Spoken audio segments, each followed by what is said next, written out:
नमस्कार विद्यार्थी मित्रों, आज मैं आपको कक्षा 7 विषय सामाजिक विज्ञान द्वितीय सत्र में प्रकरण नंबर 1 की चर्चा करूंगी।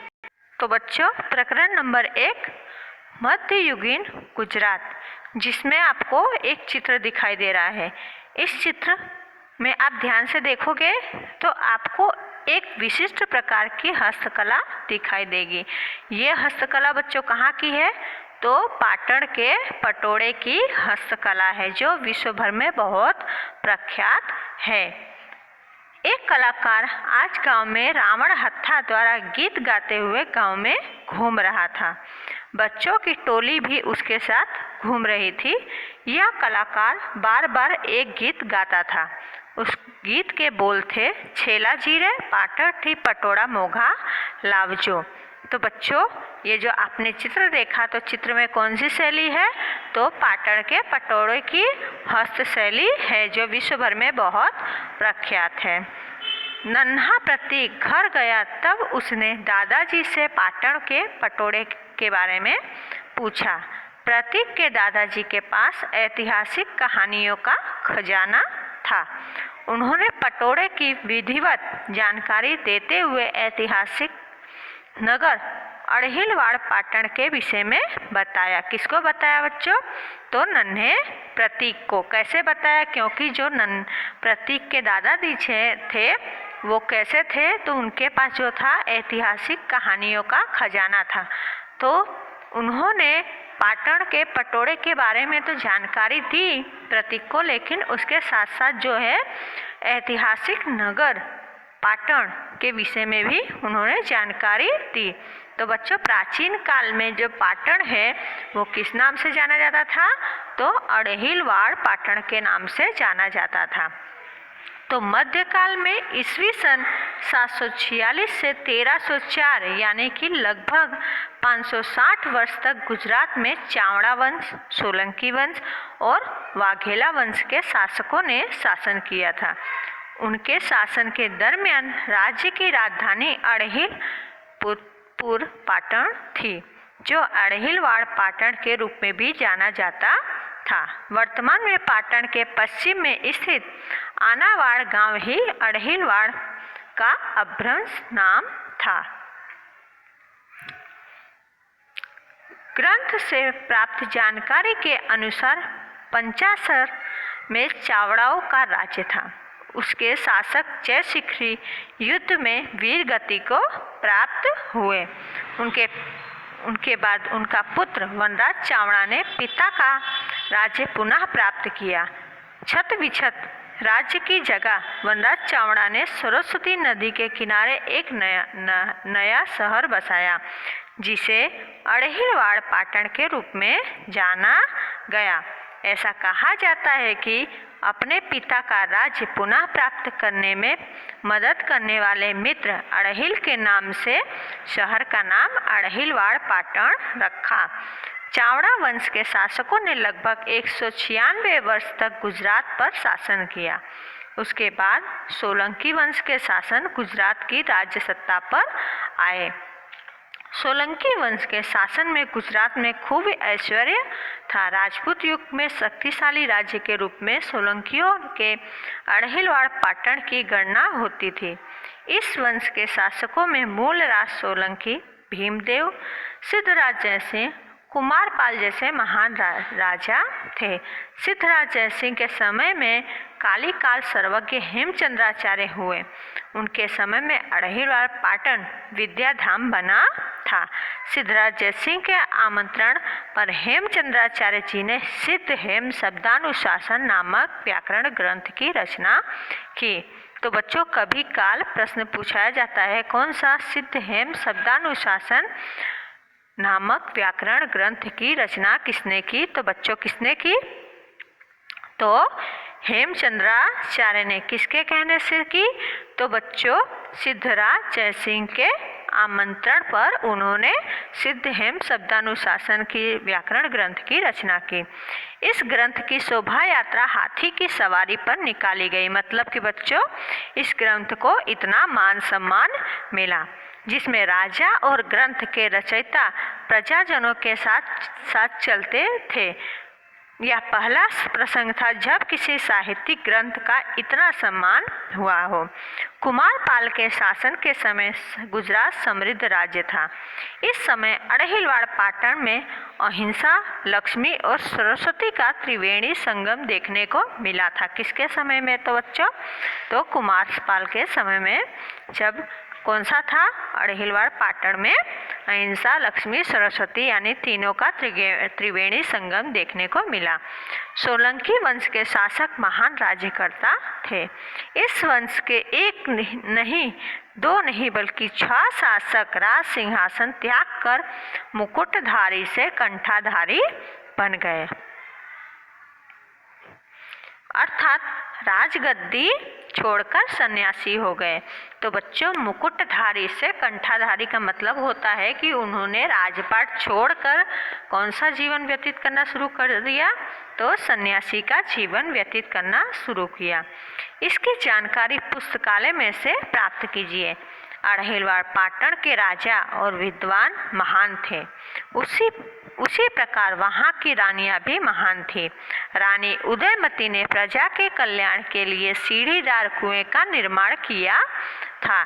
तो बच्चों, उस समय जो था सोलंकी वंश में राजा तो महान थे ही, लेकिन उनके साथ साथ रानियां भी बहुत महान थी, जिसमें से एक रानी का नाम रानी उदयमती, जिसने प्रजा के कल्याण के लिए सीढ़ीदार कुएं का निर्माण किया, जिसे क्या कहा जाता है?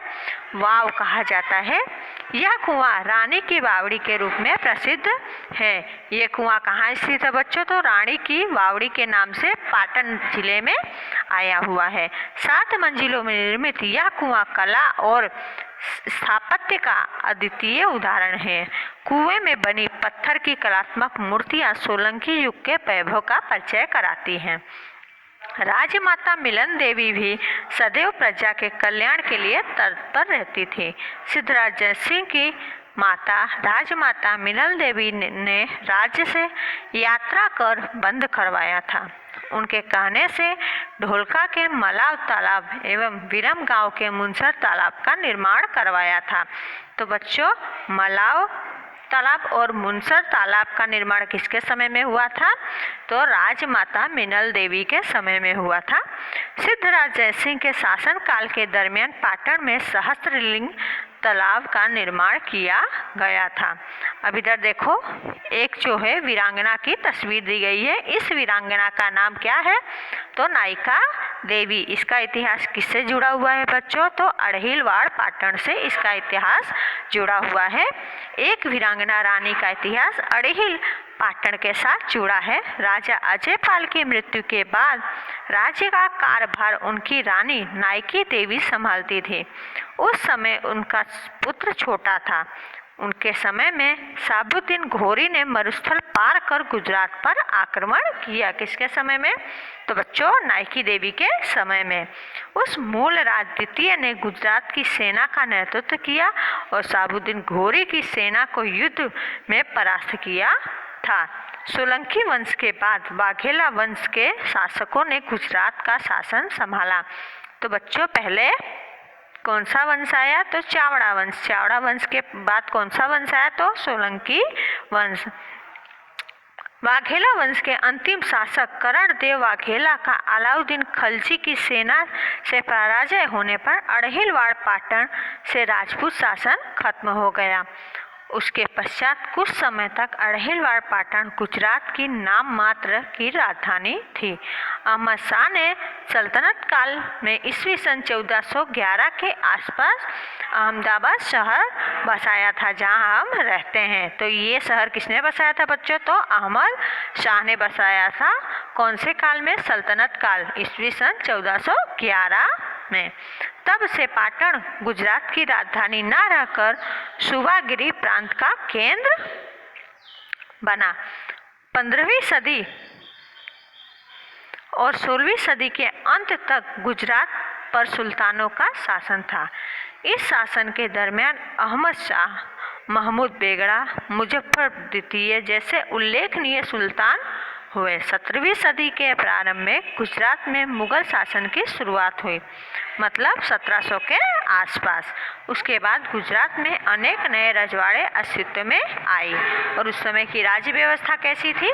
तो बच्चों, सोलंकियों ने राज्य तंत्र में राजा का स्थान सर्वोपरि रखा था। राज्य तंत्र में विविध विभाग अलग अलग मंत्री संभालते थे। मुख्यमंत्री महामंत्री कहलाता था, जो श्रीकरण वित्त मंत्री से संबंधित विषयों की देखरेख करते थे। इस समय संचालन का विभाग का सबसे बड़ा भाग मंडल कहलाता था। राज्य की राजधानी का प्रदेश सरस्वती नदी पर स्थित होने से सरस्वती मंडल के रूप में जाना जाता था। मंडल का उप विभाग पथक कहा जाता था। ऐसे अनेक पथक थे जिसमें अनेक गांवों का समावेश होता था। इस समय कच्छ मंडल, सौराष्ट्र मंडल, खेटक मंडल, जिसको खेड़ा कहते हैं, लाट मंडल, मेदपाड़ मंडल जैसे मंडल थे। अब स्थापत्य और संस्कृति। तो बच्चों, गुजरात में सोलंकी शासन के समय सामान्य रूप से शैव धर्म के अनुयायी अधिक थे। सोलंकी काल में गुजरात में सोमनाथ की तरह जैसे अनेक पाटन शैव धर्म का प्रत्याग केंद्र था। वैसे द्वारका वैष्णव धर्म का प्रसिद्ध धाम माना जाता था। मध्य युग में राज्य में बौद्ध धर्म का प्रभाव कम हुआ था, जबकि जैन धर्म का बढ़ावा मिला था। परिणाम स्वरूप उस समय के दरमियान अनेक महान और भव्य देरासर का निर्माण हुआ। उस समय स्थापत्य, शिल्प और चित्रकला में लगभग अच्छी प्रगति हुई।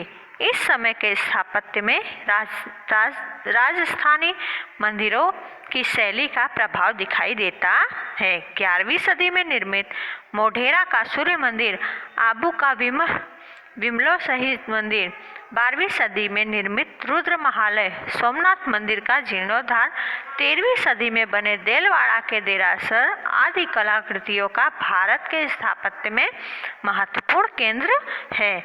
गुजरात के मंदिर स्थापत्य के साथ अन्य स्थापत्यों में कुंड, किला, दरवाजा, बंदरवार का समावेश होता है। कीर्ति स्तंभ में वड़नगर का कीर्ति स्तंभ प्रसिद्ध है। तो बच्चों, ये वड़नगर का कीर्ति स्तंभ है जो बहुत ही प्रसिद्ध है। साहित्य सर्जन में इस समय हस्तलिखित प्रथा अधिकांशतः ताड़पत्र पर लिखा जाता था।